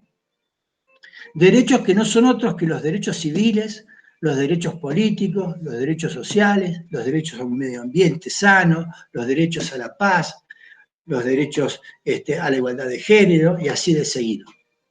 Estos mismos derechos que nosotros predicamos para el Estado, o digamos, que predicamos a nivel del Estado, también los podemos predicar cuando no son respetados dentro de nuestro territorio ante organismos internacionales, ante los organismos de los derechos humanos. Porque los derechos humanos es un régimen internacional, es un conjunto de procedimientos, de reglas, de normas que están avaladas por documentos, firmados por los estados, pero ojo, como no hay un Estado final que respalde esos derechos, salvo el compromiso que entre los propios Estados no tiene, no debemos recordar que el orden internacional, si bien no es democrático, no es anárquico. No hay un gobierno, pero hay un orden establecido en función del poder relativo de los actores. Entonces, si se avasallan los derechos humanos en China, es muy difícil que a China se le diga nada. Así como si ocurre en los Estados Unidos o en la Rusia, a no ser que se movilicen sus propias poblaciones, como en Estados Unidos lo hicieron blancos y negros a favor o contra, mejor dicho, la represión blanca sobre sujetos de color negro, ¿no? de piel negra, como en los últimos sucesos. Los derechos humanos pueden que no sean tan efectivos como válidos y necesarios como principios regulativos, digamos. Si hubiésemos tenido una más alta conciencia de los derechos humanos, probablemente hubiese sido, esto es un contrafáctico, ¿no? Decir qué hubiese sucedido de no haber sucedido lo que sucedió, pero no sé si ese hubiese sido el desarrollo de la dictadura militar en Argentina, de la última dictadura militar en Argentina. Pero insisto, son otros los contextos y siempre mandan los intereses que muy por encima nuestro se están jugando permanentemente y de los cuales muchas veces no somos conscientes. Bueno, lo que faltaría decir rápidamente es ¿qué pasa con la crítica comunitaria y, bueno, la crítica multicultural ya la dijimos. La radical. La de la democracia radical la explicamos ya. La ciudadanía de una democracia radical, ¿qué papel debería cumplir?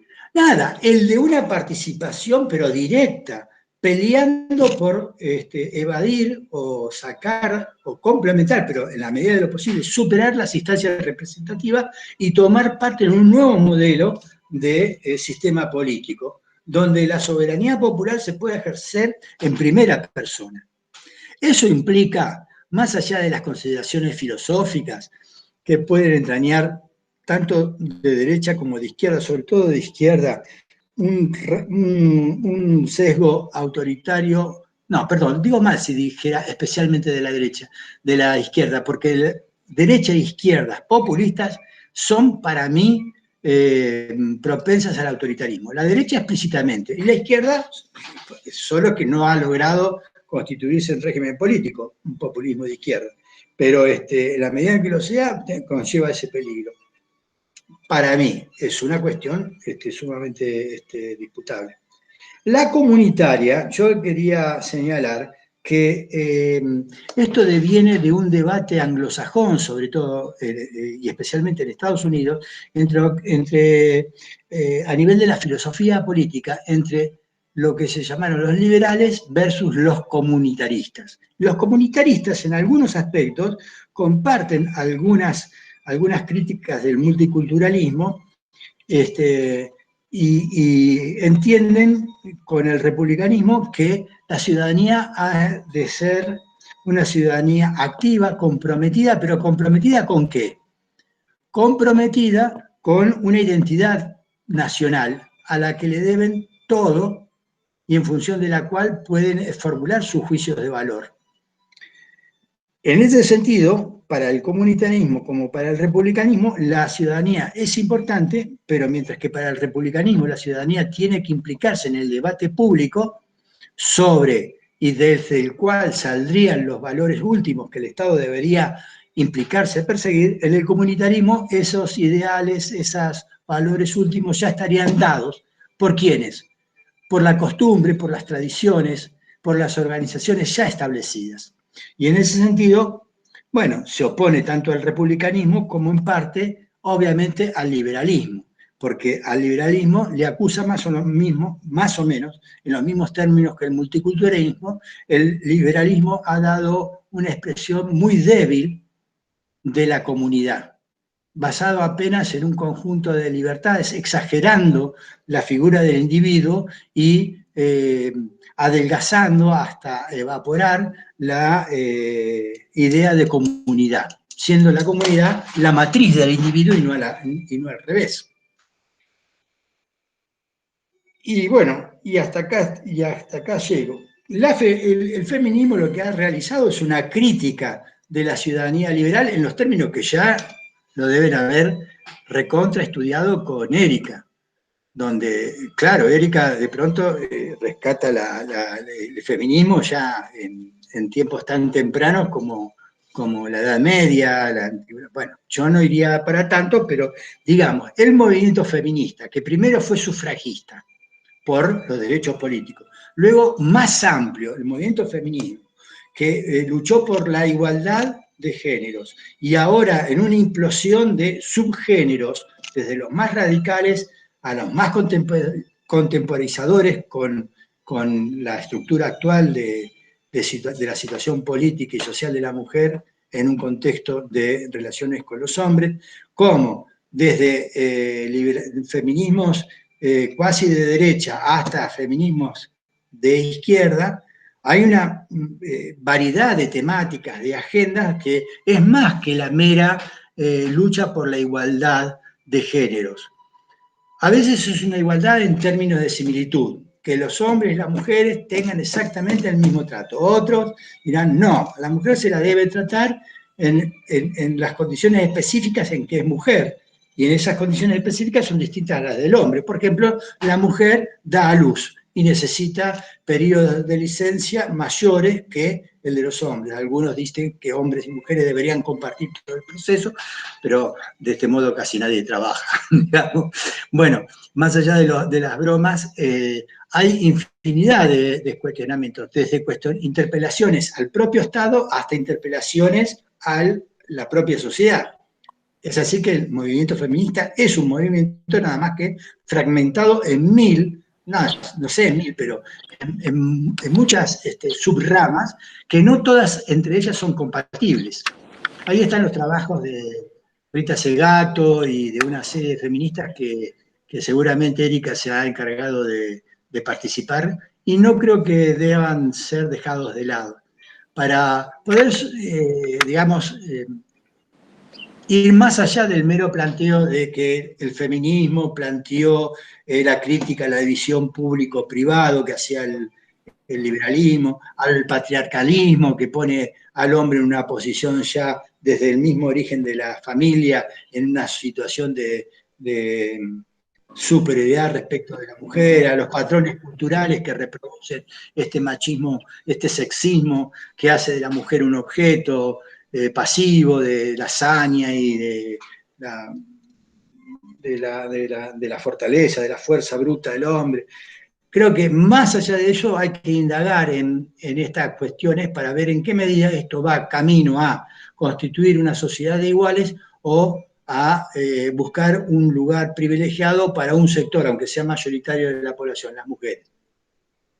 Creo que la verdadera igualdad se debe trabajar en conjunto. Creo que la verdadera igualdad la tenemos que construir hombres y mujeres, no solamente las mujeres, contra los hombres.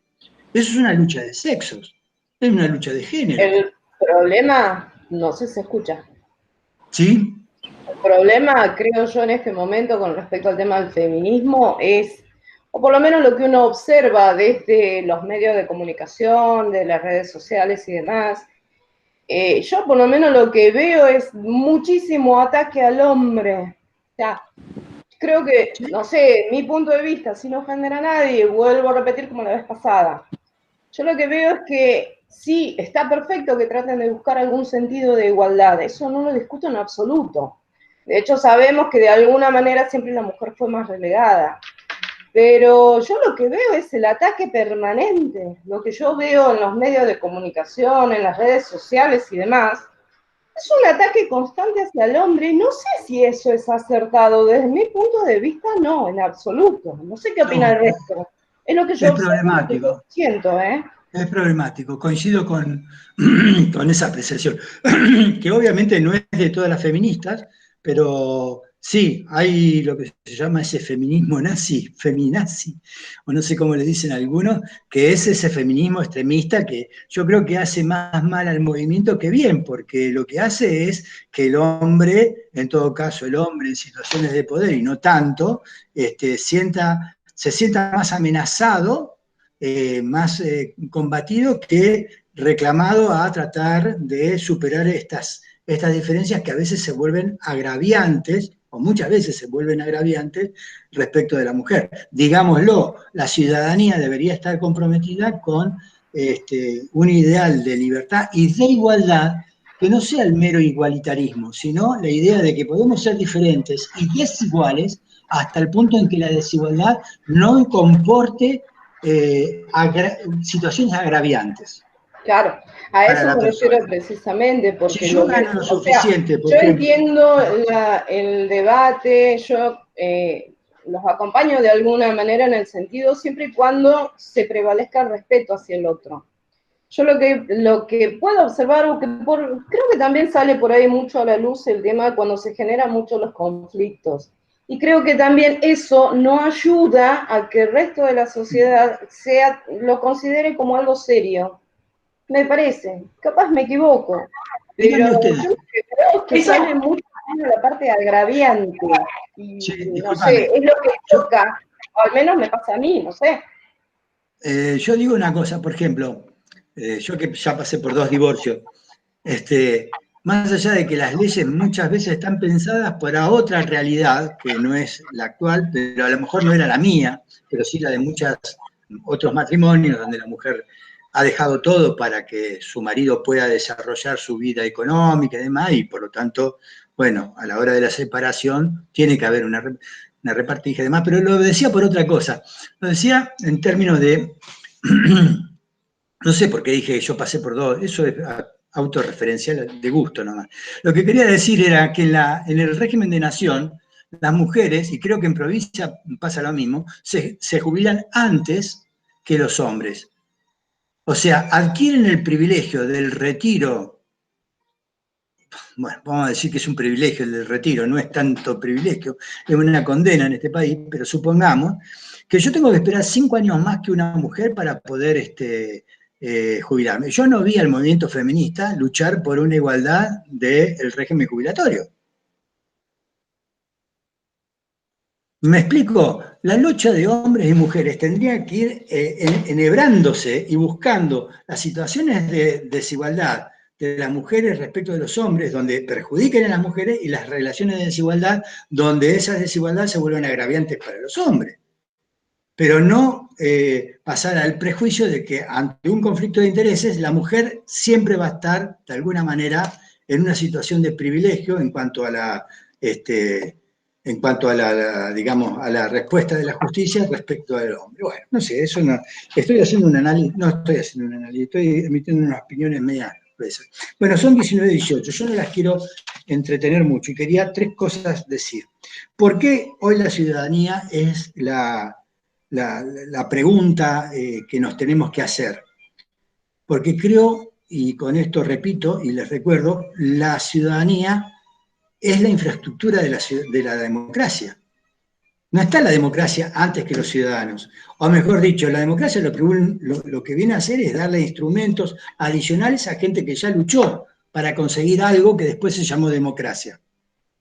Entonces, yo creo que es la ciudadanía la que hace funcionar a la democracia y la democracia la que construye un Estado, ¿no es cierto?, en función de ese tipo de régimen de gobierno. Por lo tanto, a mí me parece que en una sucesión lógica uno tendría que pensar ciudadanía, democracia y Estado.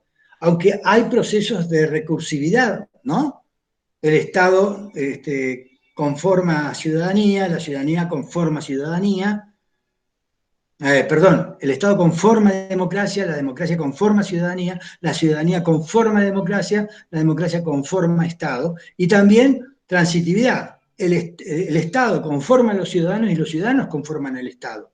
Entonces, cuando tenemos que, y acá voy al siguiente punto, cuando tengamos que preparar nuestro examen, estemos preparadas a poder establecer estas relaciones que van a ser permitidas después de que leamos todo, pongamos en orden nuestras ideas y podamos establecer estas cosas más allá de lo que nos digan los libros.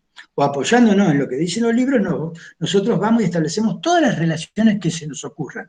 Después en la conversación o en la propia reflexión tenemos que darnos cuenta si son pertinentes o no son pertinentes. ¿De acuerdo? Y cuáles son relaciones que vos podés establecer sin duda alguna y cuáles dependen del enfoque político, ideológico, partidario que se te ocurra tomar para entonces establecer esa forma de ver la realidad. La segunda cosa que quería decir, que está vinculado con esto, es que en el balance del curso que hago de este año, a mí me hubiese gustado participar con más personas. De hecho, todo mi lío interior cuando me enteré de la matriculación era, ¿cómo vamos a trabajar con toda esta gente? Y bueno, digamos una forma de hacerlo con Erika, donde en realidad todo el trabajo recayó en Erika, porque ahí es donde se vieron todos obligados, y acá vuelvo a hacer una crítica. En la universidad tendría que ser obligatorio los teóricos y los prácticos adicionales, no al revés. Pero bueno, las cuestiones así. Y lo que extraño de este curso es que no haya habido más participación, siendo un recurso bárbaro que estaba a su disposición, pero claro, como lo han explicado más de una vez, los compañeros, muchos tienen problemas de trabajo, están atareados y demás, y capaz que ven las clases después o no la ven, pero bueno. En fin, a mí me parece que lo que tienen que tener en cuenta es que este recurso, insisto, lo van a seguir teniendo. Mientras esté el aula, mantenemos el contacto a través del aula. Y si no, lo hacemos a través de correo electrónico. Yo creo que ya lo tengo hecho el masivo de ustedes. Y si es así, bueno, le voy a mandar 1 o 2 de prueba para ver si a través de ello, una vez que sea necesario, convocamos reuniones, aunque sea por grupos, que tengan las mismas inquietudes, no necesariamente de asistencia, no, es completamente informal. Y todo este apoyo van a tenerlo hasta que puedan rendir la materia. Por supuesto, a ver, estas condiciones van a estar, yo creo que vigentes, porque dentro de 2 años vamos a volver a editar Teoría Política Virtual. Así que estaremos todo el año que viene revisando esto y viendo para el año que viene, para el próximo, qué hacemos.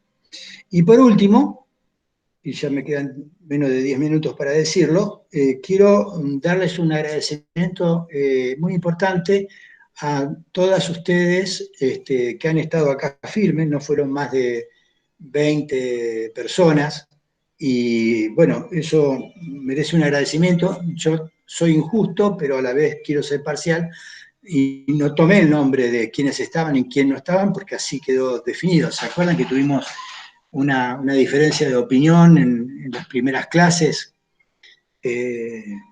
Tristemente mal interpretado, creyeron que, no sé, que estaba hablando de otra cosa, pero bueno, estaba diciendo lo mismo que estoy diciendo ahora, que me hubiese gustado que hubiese estado más presente, pero no era obligatorio, claro. Les quiero expresar este agradecimiento porque ustedes sí participaron y estuvieron ahí, con algunas siempre, otras más o menos, no lo sé, pero veo caras muy conocidas. Y bueno, y también a alguna de ustedes que se ha comunicado por mensajería, les agradezco el apoyo, el aliento que me han dado en algunos momentos en que mal actuado al expresar mis sentimientos personales. Y agradecerles también, se me escapó la cosita, bueno, agradecerles también el pluralismo y la tolerancia que han demostrado. Espero que sea honesto, porque vos podés callarte la boca y uno suponer que es por pluralismo y por tolerancia, suponiendo además que tenés posiciones adversas. Y yo creo haberles dado toda la libertad para pararme en cualquier momento y decirme, yo no estoy de acuerdo con lo que vas diciendo, Gustavo, por H o por B o por lo que sea. Pero bueno, supongo que esas 2 premisas se han cumplido igual que la anterior. Esto es, ustedes tienen ideas acerca de la política, tienen posicionamiento partidario, o si no ideológico, o si no de preferencias políticas, y no hemos tenido altercados de esa naturaleza, altercados de una discusión política tradicional en la Argentina. Así que nada, como todo curso que termina, yo acostumbro a agradecer a todo el mundo, a ustedes especialmente, pero me parece que cuando se termina un curso, después de haber estado en contacto durante X cantidad de tiempo, amerita no cortar la cámara sin antes decir, chicos, les agradezco muchísimo, no es que seamos amigos, pero realmente han sido un grupo muy, muy bueno. Me ha gustado mucho compartir este tiempo y sepan que lo voy a seguir compartiendo en la medida en que ustedes lo necesiten. Incluso pidiéndome material, aunque esto les pueda causar gracia en este momento, ¿no? No, material, no queremos más material, queremos que nos apruebes, eso. Pero está visto que si uno aprueba primero y les quiere brindar el material después, nadie está para recibirlo. O sea que el asunto de la manzana, de la zanahoria delante del carro da sus frutos, ¿no? Nada, en serio les agradezco mucho y bueno, espero que tengan un final feliz de este año para olvidar, pero ciertamente para también sacar algunas enseñanzas. Bueno, sigo con ustedes en la medida en que ustedes lo requieran, ¿de acuerdo? Todos los miércoles yo voy a estar acá hasta fin de año. Después de fin de año depende de que ustedes se contacten conmigo y de mí me van a tener presente, porque me voy a tomar 15 días en una quinta, pero hay wifi, así que, y voy a venir a casa, porque es acá nomás. Así que siempre voy a estar, no teman ustedes de decir, no, pero ahí lo voy a molestar a este tipo, porque tengo todo el tiempo del mundo, todo el tiempo del mundo. Bueno, tampoco soy un vago, pero quiero decir que tengo tiempo. ¿Ok? Bueno, muchas gracias a todas, a todos y hasta la próxima. Nos vemos. Suerte. Gracias por todo. Gracias, No, profe. por favor. Chao, Chao, hasta gracias. luego. Chao, profe, muchas gracias. Chao, chao. Gracias a todas. Chao, profe, muchas Adiós. gracias. Gracias por todo. Bueno, cuando esté la grabación lista, la subo.